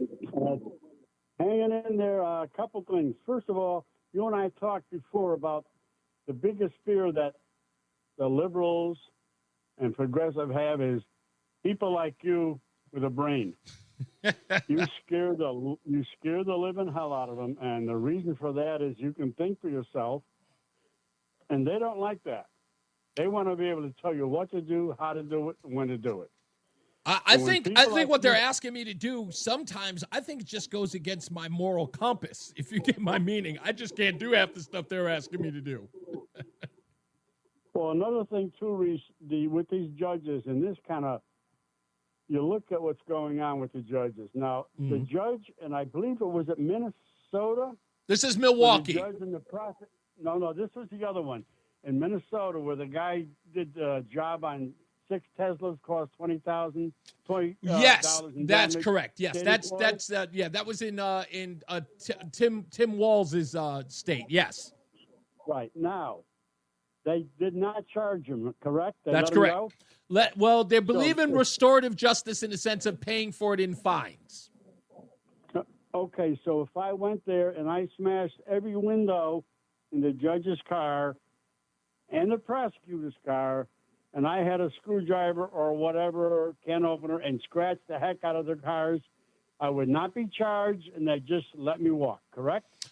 I would assume as much. That's the precedent they just set. That's correct. But we also have word, interestingly enough, there's also another story with that prosecutor where an inter-office memo went around saying that she had new sentencing guidelines for people of color. If I'm not mistaken, that is against the law. Yeah. Or is it not? Yeah, that's where we are today. I mean, it's hard to believe. It really is hard to believe, Reese.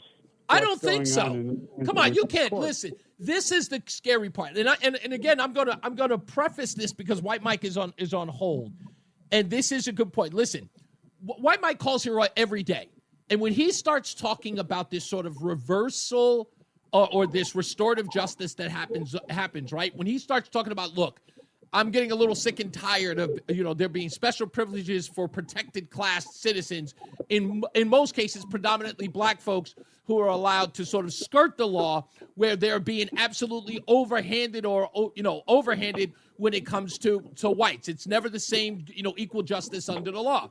When Mike says stuff like that, immediately people cringe because that's supposed to be unheard of. It's supposed to be, you're not supposed to be allowed to say that because it. Tell him to turn his radio down. Yeah, you got to turn your radio down, Ralph. It makes people uncomfortable. It makes people uncomfortable when you say it. Yeah, you got to turn that down. I don't have a radio on. Oh, okay. So I'm not sure exactly what it is, but that's our point. Speaking of him, let me get to his call now. Let's go to White Mike. You get my point about this, right? It's like this is what's happening in Milwaukee not Milwaukee, I apologize, in Minnesota with this district attorney.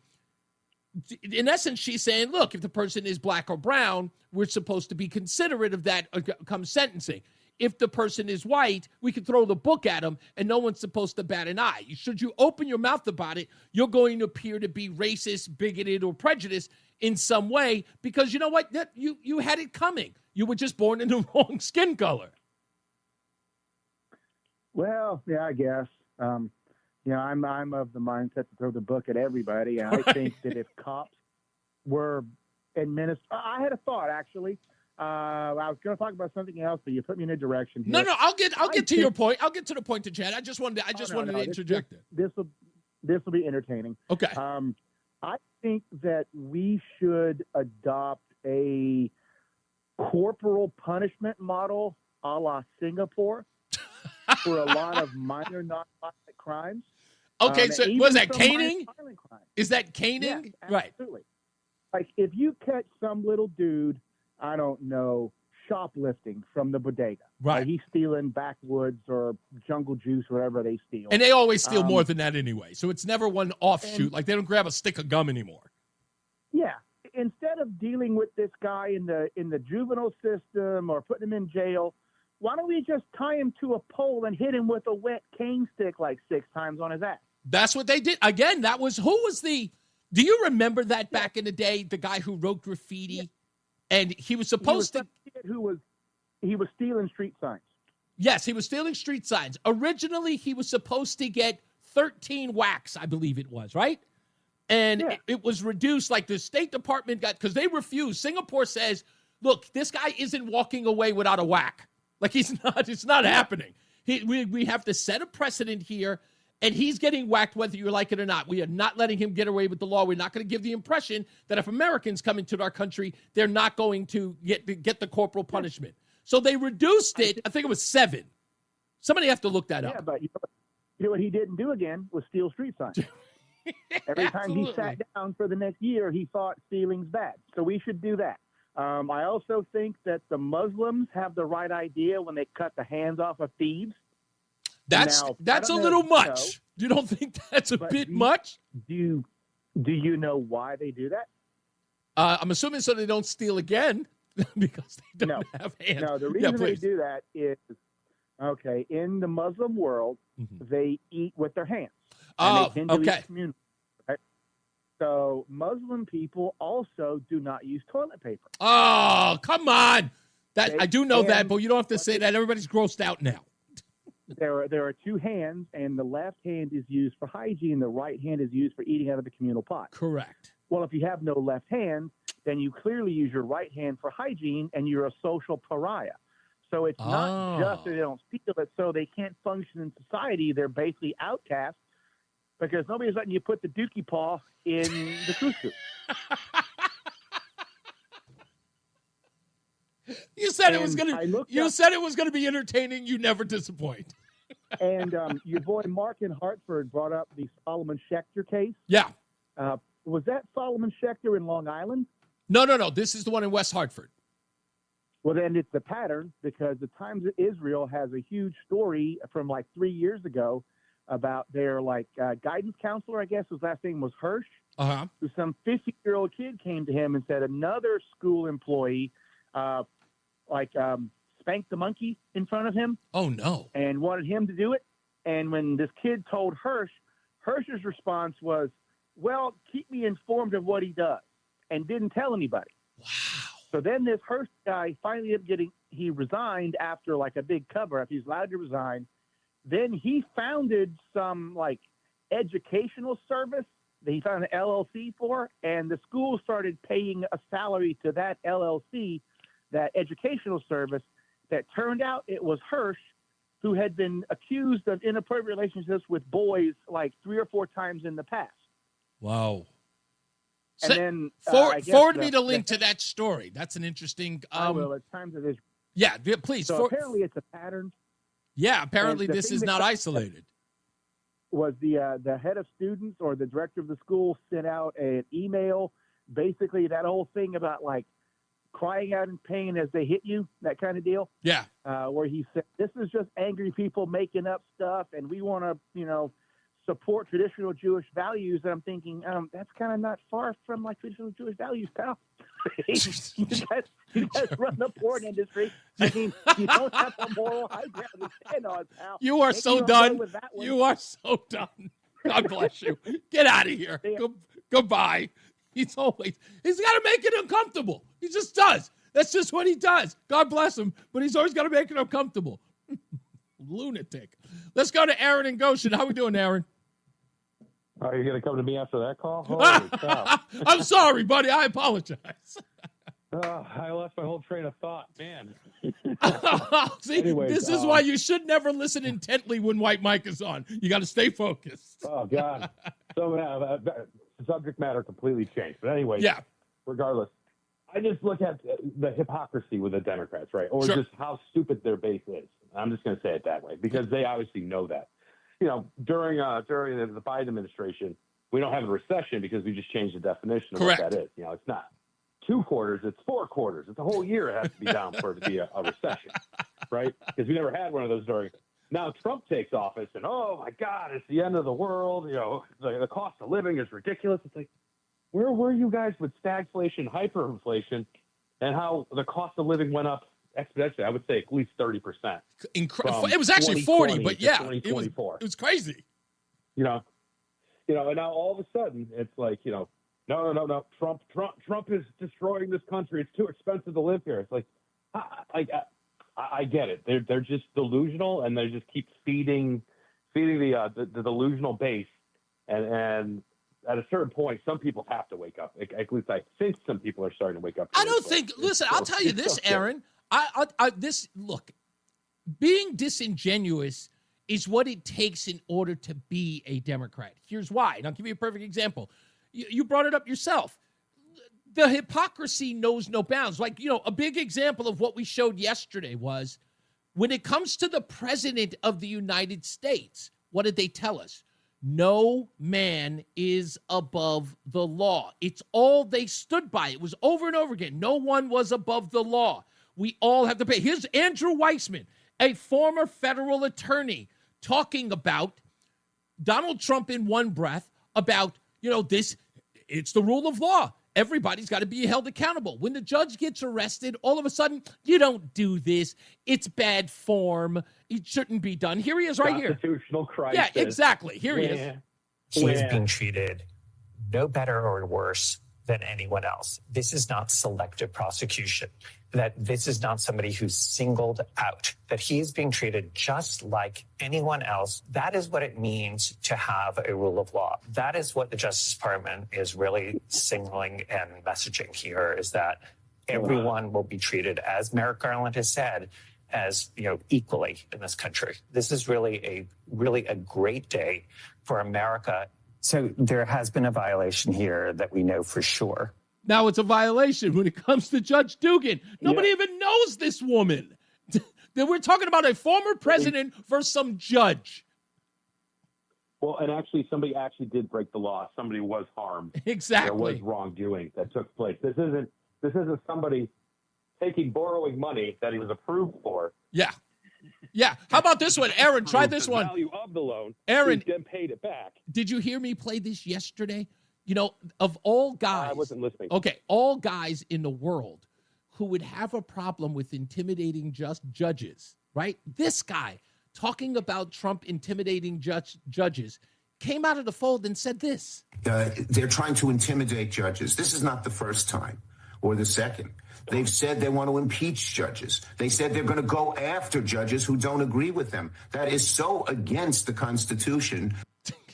That was Chuck Schumer. Didn't Chucky Schumer say, you know, if you mess with the FBI or the CIA, they have a million ways Sunday to make your life difficult? How about this? Forget about that. He made to Trump. What about this? Forget about that. He says, talk about intimidating judges if they don't go your way. The most famous speech he gave. Fundamental rights. I want to tell you, Gorsuch. I want to tell you, Kavanaugh. You have released the whirlwind, and you will pay the price. You won't know what hit you if you go forward with these awful decisions. Talk about intimidating judges. Like, what? I couldn't believe it when I heard it. I was like, that's like, take. Yeah, that is definition. That is. So you look it up. That clip should be right there. Yeah, exactly. So when I hear this, when I hear people talk about it, it's like they're hypocrite. No. This is purposeful. They don't believe the rules should apply to them or what they believe. It only applies to others. That's what it is. It's arrogance, pure arrogance. That's all. Thank you, buddy. I appreciate you. Thank you. You got it. That's all that is absolute arrogance. They know what the deal is. It's not about, having to tell them that they're hypocrites. That's kind of in it's kind of in the glossary. That's motive operandi. That's it. Let's take another break. Let's get the weather and traffic with Jason Caterina and Mark Christopher, who's in the BPS Traffic Center. Hey, buddy. And we're back at Reese on the Radio, News Talk, 1080 WTIC. Of course, I am Reese on the Radio. Don't forget, you can always go to reeseontheradio.com. That's REESE on the radio.com, so that you can check out the show immediately after. Well, not immediately after, roughly about 7 o'clock, 8 o'clock. The show is there, so you can always go there to check out the show. I know it's not officially on the Odyssey app yet. Actually, the beauty of it is, and in fact, you can still download the Odyssey app. Now, just realize that. So what happens is, if you're looking for Reese on the Radio on the Odyssey app, you can go to the Odyssey app and look up Reese on the Radio. My usual Sunday show, the podcast, shows up there, right? So whenever you want to hear it, you be on the Odyssey app, go to Reese on the Radio, it airs right there, and it's there. No matter what, it's there at 1 o'clock. Even if the Red Sox are on, it's there at 1 o'clock, and then it airs, if it's Red Sox are on at 1 o'clock, it airs at 6, you can listen to it live. Nonetheless, it's there. Go to the Odyssey app, Reese on the Radio, podcast is there. Now, you can go to that same place, and you can catch this show immediately after, or at least an hour and a half after, with limited commercial interruption, okay? As you would any other time. And I don't think that we haven't officially started loading it on, we don't have a page yet, Roland, do we? Not yet. We still go have through what? the motion. We don't have a Reese on the Radio page yet. No. Okay, we're still working on that. And as soon as that gets done, we'll let everybody know. So you can, because I get a lot of that. I said emails, text message all the time. It's like, Reese, I want to get Reese on Radio because I don't get to listen during the day. I want to listen afterwards, and we love that. And of course, that we totally get that. So that's why I started doing it, so you can still get it on the Odyssey app. So just go to Reese on the Radio on Odyssey. You will find it there, and just favorite it, or I think you can hit the bell for alerts.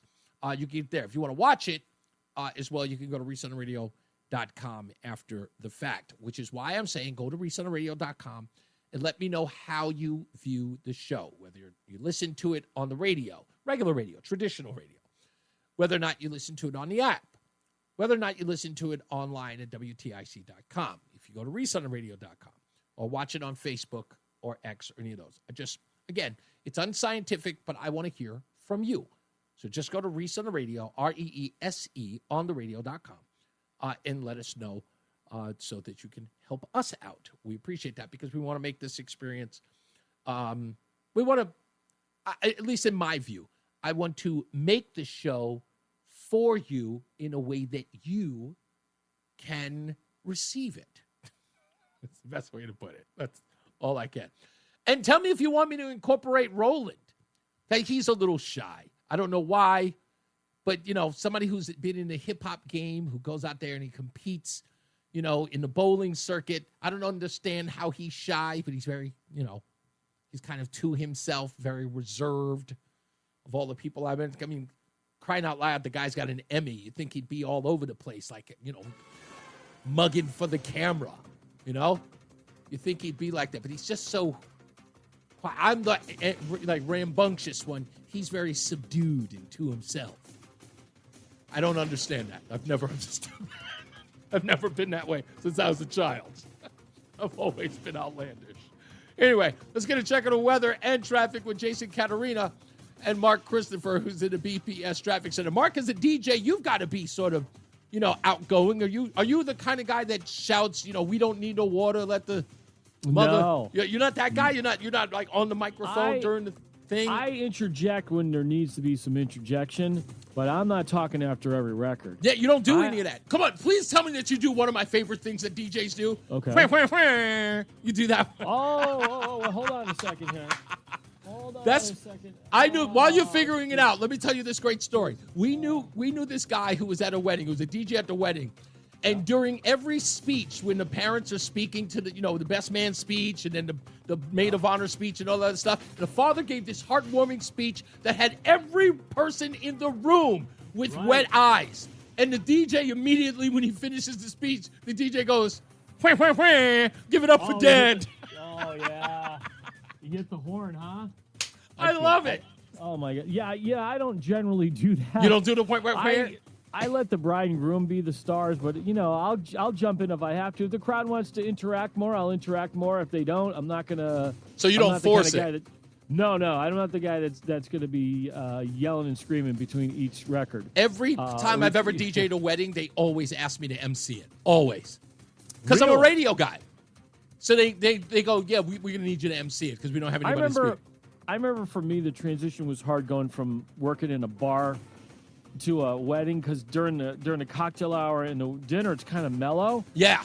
Where in a bar, it's always intense, so I had to kind of learn to slow it down. Yeah, okay, take the intensity back a little bit. So, yeah, it's all. You know what? It all comes down to reading the crowd. That's read it. The room, you ain't gonna be successful. Indeed. That's how it works.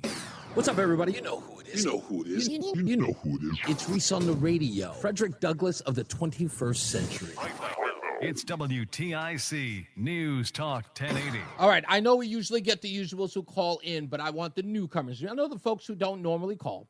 Get on the phones, 860-522-WTIC, 860-522-9842. We like to give away a dozen bagels a month for 6 months, courtesy of Between Rounds, the Bagel Bakery and Sandwich Cafe. Here's your opportunity at the end of the show. Usually the lines are wide open, and they do it at the end of the show. I would, normally I would give it out at any other time during the show and randomly give it whenever, but they want to do it the last caller of the day, so we call it the last but not least caller of the day. So call up. You don't have to opine about anything. I know some people are nervous. They don't want their bosses to know that they listen to a conservative talk show. I'm kidding. But in the event that you do, don't worry about that. We'll keep you anonymous. Just give us a call, 860-522-WTIC, 860-522-9842. And you can do that in the next 10, 15 minutes. We'll find you, and we'll make sure that you can get one. We'll get you a shout-out, and two, we'll get you a dozen bagels a month for 6 months.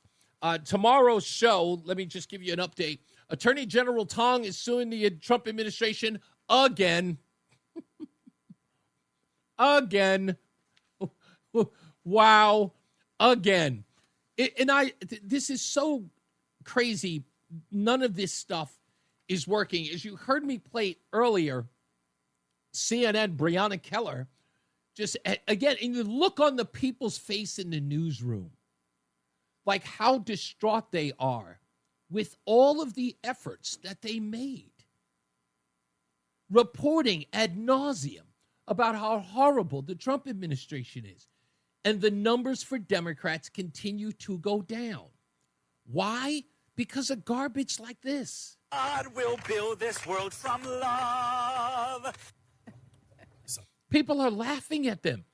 This was, again, at the steps of the Capitol. And they were just hanging out like on the stoop. Hakeem Jeffries sitting there looking like a Run DMC roadie. Cory Booker looking like, I don't know, half-broke T.D. Jakes. What is the deal? And they're sitting on the stoop. And they have what I can only assume is some rabbi with a rainbow cloth across him, and he's singing in front of, hear this? If we build this world from love, yada-da-da-da, yada-da-da, then God will... Nobody knows the words. Nobody knows the words. You can't sing a song where no one knows the words and have a call and response. You see Hakeem Jeffries sitting there going, what have I got myself into? This is embarrassing. This isn't working. All the money that's being spent, standing in front of Tesla dealerships, in front of City Hall, holding protests for 2-3 hours, paying people $25 an hour. And the numbers for Democrats are going down. It doesn't matter if Donald Trump's poll numbers on the economy are 33%. Democrats are at 27%. It's not a flex. It's not a flex. And it's not like everyone knows that the numbers are duped.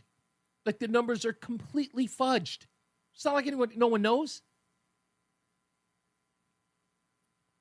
That, you know what? That's what I would say. It should be YMCA. What I want is, I just want people, at least on the left, if Donald Trump is doing that poorly on the economy, why aren't they seizing on that? Why aren't they seizing on that? But there's nothing.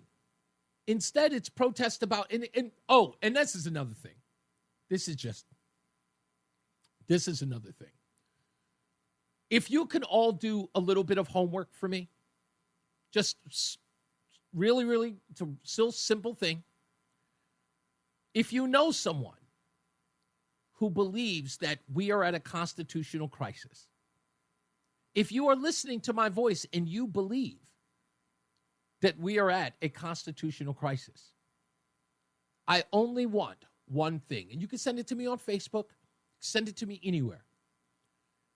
Please explain to me what the constitutional crisis is in detail. Like, what exactly is the constitutional crisis? Okay? It can't be as simple as it's going to be windy tomorrow. How windy is it going to be? Oh, no, just windy. Well, I mean, we're going to have wind gusts of 70 miles per hour or 20 miles per hour. Oh, no, just windy. Should we go outside? Would it be absolutely dangerous to go outside and maybe go for a walk because things will be flying through the air? Or it'll just be difficult to, I don't know, take out the garbage because, the garbage can may actually float away. How serious are we talking? Oh, no, just windy. Just tell me what the constitutional crisis is. Stop saying that it's a constitutional crisis and tell me exactly what it is. But no one can. And I'm hearing this William Tong say the same nonsense. By the way, Republicans who listen to this show, if you could, when you speak to the news media, please say this in your response. When you hear Murphy, when you hear Lamont, Blumenthal, anybody, Tong, talk about a constitutional crisis, Republicans, when you get on camera and they ask you about it, please say to the reporter, yeah, I don't know what the constitutional crisis is. They never seem to specify. Can you? And watch everybody go, you got to push back. Don't just let them say constitutional. Just say, exactly what is the constitutional crisis? I hear that a lot, News Channel 8. I hear that a lot, WFSB. The constitutional crisis seems to be repeated over and over again by Democrats, but I don't hear with any specificity what it is. Can you explain? Have you asked? And watch, all of a sudden that will go away. It'll be dead. They'll stop using the term. No one ever thought to ask. I ask all the time. To the phones we go. 860-522-WTIC. Steve's in Waterbury. Hey, Steve. Hey, Reese. Got two quick disc jockey tips. I do like Roland to probably jump in a little bit more because we do hear him on Facebook. Exactly. And, I think he could add a lot to the show. But my two disc jockey tips, I also want to talk about the Capitol there in a second. But what we used to do is we used to play old-type music for, like, the real older people generation. We used to keep it down low during the dinner time. Right. So instead of them saying, can you please turn that down, it's too loud, they used to come up and say, hey, there's some good music, can you please turn it up? And then we point to the gentleman and say, hey, we got a request to make this a little bit louder here. And then every now and then, if we didn't do that and somebody complained, we'd say, okay, we'll turn it down a little bit. We'd pretend to turn it down. How's that going? Is that better? Oh, yeah, that's good. That is a good tip. Everything I've ever DJ'd that had an older crowd to it, I found out, and it's funny, you're 100% right, and you're on point. Play the music from their generation, and Motown is the way to go. Motown is always, you can't go wrong. If you have an older generation, start playing some Smokey Robinson, start playing some Miracles, all of a sudden, the Four Tops, you can't go wrong. They will be like, in fact, they'll tell you, no, you can turn that up. They immediately change their mind. So, and you watch their feet tap along. Exactly. With the music as, just kind of going. But before I finish, yes, the Capitol. I think Mel Brooks could make a great musical out of the Capitol. I think we could call it Stoops on the Stoop. Stoops on the Stoop. Wasn't that insane? Wasn't that insane to watch? Like, I didn't get it. It's a Sunday afternoon. It's a beautiful afternoon. And you're sitting on the stoop, I don't know, talking to each other about, again, constitutional crises, and I don't know what that means. Like, and no one even bothers to ask. Like, not one person, even the people on their side, they just repeat it. Just go, it's constitutional crisis.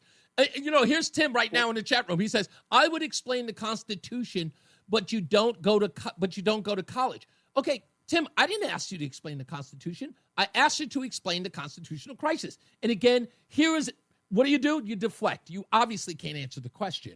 What's the constitutional crisis? That's all I'm saying, Steve. As if they even know the Constitution. Indeed. And by the way, just so we understand each other, and I love doing this on the air because it's really, really simple. I keep a pocket Constitution sitting on my shelf here. In fact, I think it's here. It might be on top of my shelf. But I keep one behind me for the specific reason of that nonsense. It's like I keep one behind me all day, every day. So there you go. Steve, thank you, sir. Awesome. And great tip on the DJ thing. You're 100% right on that. Thank you, buddy. That's, again, now I understand that. Is Lisa in Hartford trying to call him, but she keeps getting kicked off? Lisa, try one more time. She's just hanging up. Oh, is that what she's doing? Yeah, she probably just thinks. She's probably in the middle of work trying to sneak in a phone call while the boss isn't looking. She goes, I want to win those bagels, but the boss keeps walking by. She's probably trying not to get in trouble. Lisa, don't worry. You won't get in trouble. Just tell your boss you're listening to Reese on the radio. Your boss likes me. Trust me. I know this. Without a doubt. All right, so tomorrow, William Tong, again, suing. Again, what he's suing about is even funnier. I know the organization that he's suing. It's AmeriCorps. Do you remember them?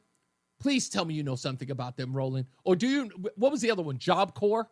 I know about Job Corps. You know Job Corps, right? Okay, AmeriCorps is a little different. This is a Clinton advent back in the 90s, AmeriCorps. I think it was something else before then, and then they changed it to AmeriCorps. I dated a girl who was actually a counselor for AmeriCorps, but that was during the Clinton era of our government. But yeah, he's suing about AmeriCorps. I don't even think anybody even follows AmeriCorps anymore, but that's what he's doing. Also, stay tuned because I'm going to post the interview with the Solomon Schecter teacher as well, and the accompanying article that White Mike was talking about in the Solomon Schecter School in Long Island. We'll post that on the Facebook page so you can get a hold of it. And I think, I'm looking at that number right there, just put them on hold and we'll make them the last but not least caller of the day. Looks like we got them. Joe in Hartford. Okay, Joe is in his car. All right, we will get him the last but not least a caller. Dozen bagels a month for 6 months. Thank you, Joe. Much appreciated. It's very seldom where people will call near the end of the show. They don't want to get on the phone. It's like, the show's over. And I get that. We'll get to that as well. Maybe we'll give Tim 21 hours to explain to us exactly what the constitutional crisis is. You know, and maybe look it up and explain to us exactly what that is. I don't think anybody knows. So, Republicans, if you're listening to me, if they say it, do you think there's a constitutional crisis? Yeah. Can you explain to me what the crisis is? I don't know what it is. That's all I can say. As I always say, radio is free, so we thank you for paying attention. Remember to keep JC in your hearts and in your minds. Sean Patrick, we love you and we miss you. Remember, panic is not planning, so plan your work and work your plan. Me, I'm Reese on Radio. You have a good night, pleasant tomorrow. I'm going to preview the movie Thunderbolts, Mark in West Hartford, and what I think, how good that movie is going to be, and then I'm going to give my assessment of the film on Monday. I know you're not going to go see it. Who am I talking to? This guy doesn't go to the movies. Good night, Mark. Mark's in the BPS Traffic Center. Mark in West Hartford doesn't go to the movies No, either? you, Mark. Mark. Mark in Wethersfield? No, Mark doesn't go to the movies. You don't go to the movies. Okay. What am I having this discussion with you for? You never go to the movies. No, I don't. Yeah, but I'm going to review it. I'm going to review the new Marvel film. All right, but have a great night. You too, buddy. Have a great night. And if you're heading into Hartford right now, this is a little leftover traffic 91 southbound 30. All right, good sir.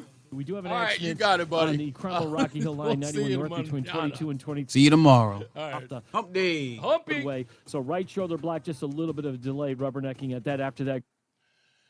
All right, everybody. Thank you, Michael A. Yeah, Tim, you had all that time. Still nothing, huh? I didn't think so. Yep, we'll holler at you guys tomorrow. It is always a pleasure. You know I love you guys. Be good.